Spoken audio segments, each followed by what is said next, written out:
साल 2005 एक ऐसा साल जिसने मेरे दोस्त राहुल की पूरी लाइफ चेंज कर दी। उसके साथ एक ऐसा इंसिडेंट होता है ना, लिटरली आप सुनोगे आपकी भी फट जाएगी। एंड उसके सामने आप कोई भी बात करता है इस चीज़ के बारे में, उसकी भी फट जाती है। तो ये वीडियो कमज़ोर दिल वालों के लिए तो बिल्कुल भी नहीं है, अभी छोड़ दें।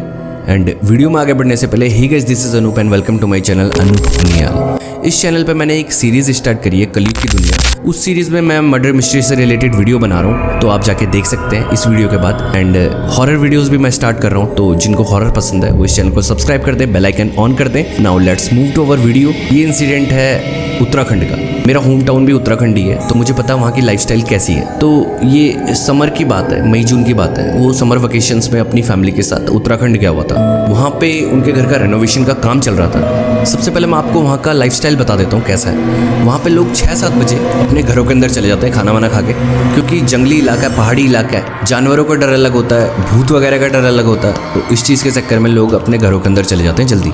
तो राहुल को गए हुए 1 हफ्ता हो गया था वहाँ पे। एक दिन क्या होता है, जो उनके घर का मिस्त्री होता है, जो काम कर रहा होता है, उसको किसी चीज़ की ज़रूरत पड़ जाती है। जैसे नॉर्मली ज़रूरत पड़ जाती है ना, बजरी सीमेंट वगैरह किसी चीज़ की। तो वो राहुल के पापा से जाके बताता है कि इस चीज़ की ज़रूरत है, लाना पड़ेगा सामान। तो राहुल के पापा कहते हैं मैं ले आता हूँ मार्केट से। तो राहुल के पापा रेडी वेडी होते हैं मार्केट जाने के लिए। एंड सडनली राहुल आ जाता है।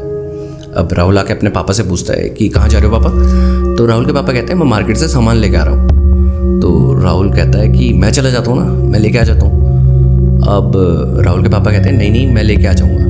अब राहुल को जाने की इतनी जल्दी इसलिए थी, इतनी एक्साइटमेंट इसलिए थी क्योंकि उसे आए हुए 1 हफ्ता हो गया था एंड उसने कुछ भी नहीं खाया था। क्योंकि गांव में क्या होता है कि नॉर्मली मिलता नहीं है सब कुछ, एंड मार्केट 6-7 किलोमीटर दूर थी, तो उसका जाना हुआ नहीं।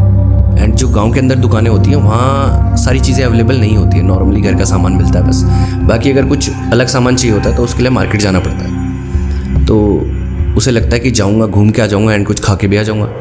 तो अपने पापा से ज़िद करता है। उसके पापा कहते हैं ठीक है चला जा।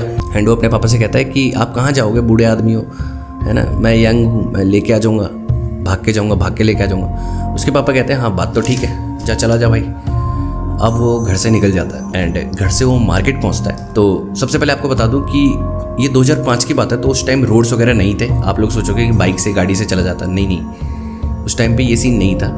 गाड़ी 2 टाइम चलती थी, सुबह शाम, एंड उसकी भी टाइमिंग होती थी। तो जंगल के रास्ते से होके ही जाना पड़ता था, ठीक है। तो वो चला जाता है एंड मार्केट पहुंचता है, वहाँ सामान वामान लेता है जो उसके पापा ने मंगाया था। सामान वामान लेके अपना होटल में चला जाता है कुछ खाने के लिए, जिसके लिए वो आया था मेनली। तो होटल में जाने के बाद वो खाता वाता है बढ़िया तरीके से। एंड जैसे ही होटल से बाहर निकलता है, बाहर आते ही देखता है पूरा अंधेरा। मतलब पहाड़ों को आपको सीन बता दूँ, वहाँ पर क्या होता है, जैसे शाम हो रही है तो शाम के बाद एकदम से सूरज ऐसे ढलेगा कि एकदम से अंधेरा छा जाएगा। तो ऐसे ही राहुल के साथ हुआ। बाहर आते ही उसने देखा एकदम से अंधेरा, लोग अपनी दुकानें बंद कर रहे हैं। अब वो भाई घबरा जाता है, यार मैं दिन में आया था, रात हो गई, अब मैं वापस कैसे जाऊंगा अकेला। अब वो इधर उधर देखता है, लेकिन जाना तो है ही अब। एंड उस टाइम पे फ़ोन भी नहीं होते थे, किसी को फ़ोन करके बुला ले। तो राहुल घर जाने के लिए निकलता है। जैसे ही उसकी नज़र पड़ती है अपने गाँव के एक अंकल पर, एंड वो उन अंकल को देख के खुश हो जाता है। उसे लगता है फाइनली कोई तो गाँव का मिला। तो उन अंकल को देखते ही उनके पास जाता है। अंकल कहते हैं कि कहाँ जा रहा है। वो कहता है कि घर जा रहा हूँ। तो अंकल कहते हैं मैं भी जा रहा हूँ, मेरे साथ चल ले। तो वो खुश हो जाता है कि यस कोई तो मिला यार साथ में जाने के लिए। तो अंकल और वो दोनों साथ में घर के लिए निकल जाते हैं। अब थोड़ी दूर चलने के बाद पीछे से जो कदमों की आवाज़ होती है ना, जैसे कोई पीछे चल रहा होता है, हमारे अंकल पीछे चल रहे होते हैं, वो आगे चल रहा होता है। तो अंकल के पीछे से पैरों की आवाज़ आना बंद हो जाता है, ठीक है। तो वो देखता है पीछे से पैरों की आवाज़ नहीं आ रही, पीछे देखता है, पीछे कोई नहीं। अब वो एकदम से घबरा जाता है, पीछे से कहाँ चले गए अंकल। अब पीछे से आवाज़ आती है, एकदम से भारी सी आवाज़ कि पीछे क्या देख रहा है, यहाँ हूँ मैं। एकदम से वो पीछे मुड़ता है और उसके इतने पास अंकल, समझ रहे हो, मतलब उसकी पहले से ही फटी पड़ी थी और फट जाती है। मतलब अंकल इतने पास उसके खड़े, वो इस चीज़ को नॉर्मली लेता है, नॉर्मल रिएक्ट करता है। तो क्योंकि वो दिखा नहीं सकता ना फेस पे क्या कैसी फट रही है उसकी। एंड इसके बाद वो दोबारा चलने लगता है। अब जैसे जैसे वो आगे बढ़ते हैं, अंकल उसके बिल्कुल साइड में होते हैं और साइड में उसको ना बिल्कुल तिरछी नज़र से देख रहे होते हैं, ऐसे करके घूर के। तो राहुल की नज़र जैसी अंकल पे पड़ती है, उसकी फिर से फट जाती है। उसे लगता है यार कुछ तो गड़बड़ है। अब वो बोले किसे, जंगल का रास्ता है, किसी को ना बता सकता ना चिल्ला सकता, मजबूरी है बेचारे की। उसकी पूरी तरीके से फट जाती है। वो सोचता है कुछ तो अलग है बस। उसके बाद वो अपने आप को नॉर्मल रिएक्ट करता है और बस मन में ये कहता है भगवान आज घर पहुंचा दो, बस आगे से मैं ये नहीं करूँगा कभी। गलती तो उसने कुछ करी नहीं थी खैर, बट हो गई थी उससे कि वो जंगली रास्ते से अकेला आ गया था और लेट हो गई थी, अंधेरा हो गया था। तो वो बस भगवान से नाम लेता है कि भगवान घर पहुंचा दो बस।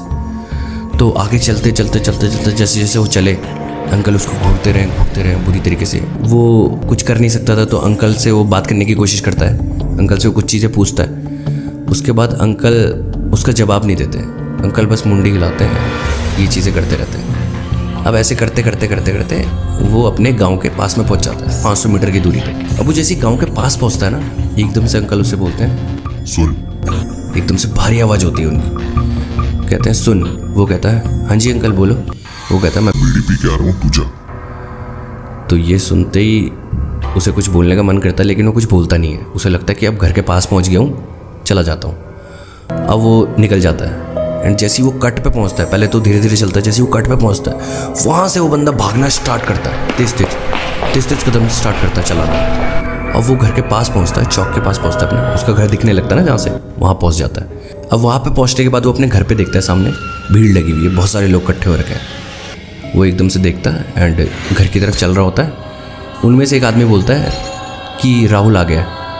अब सारे उसकी तरफ देखने लगते हैं एंड राहुल के पापा देखते हैं, जैसे ही राहुल के पापा उसकी तरफ भाग के जाते हैं, कहते कहाँ रह गया था तू, इतनी देर से तुझे भेजा हुआ है, तुझे बोला था जल्दी आ जाइयो, अंधेरा हो गया, हम कितने डर गए थे पता है, हम तुझे ढूंढने आने वाले थे।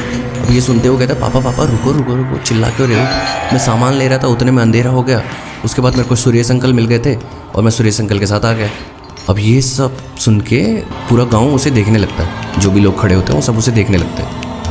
अब आप कहोगे सुरेश के नाम से इतना क्यों देखने लग गए उसे, तो बता दूं आपको कि मेरे को लिटरली गूज़बम्स आ रहे हैं। मैं रात के 3-4 बजे वीडियो रिकॉर्ड कर रहा हूँ एंड जब ये चीज़ उसे पता लगती है कि सुरेश अंकल 1-2 घंटे पहले ही मर चुके हैं, तो लिटरली उसका पूरा मुंह ऐसा हो जाता है, लाल पड़ जाता है, उसकी आंखें भी लाल पड़ जाती हैं एंड वो पूरी तरीके से बीमार पड़ जाता है। मतलब आप समझ रहे हो कि एक बंदा मर चुका है, जैसे मुझे पता लगे कि मैं अभी जिसके साथ आया वो मर चुका है, बंदे की किडनी फट जाएगी, वो बुरी तरीके से बीमार पड़ जाता है एंड उसके बाद उसके घर वाले हॉस्पिटल वगैरह ले जाते हैं। हॉस्पिटल का तो कोई चक्कर ही नहीं था इसमें, तो गांव वाले बताते हैं किसी पंडित को बुलाओ। उसके बाद वो पंडित बुलाते हैं, पंडित पूजा करवाता है घर में, ताबीज़ वाबीज़ बांधता है उसके बाद वो जाके थोड़ा नॉर्मल होता है। लेकिन ये कहानी जब उसके साथ हुई ना, उसकी आज तक फटती, सीरियसली, क्योंकि फटने वाली चीज़ है यार, किसी के साथ कोई मरा हुआ आदमी आ रहा है।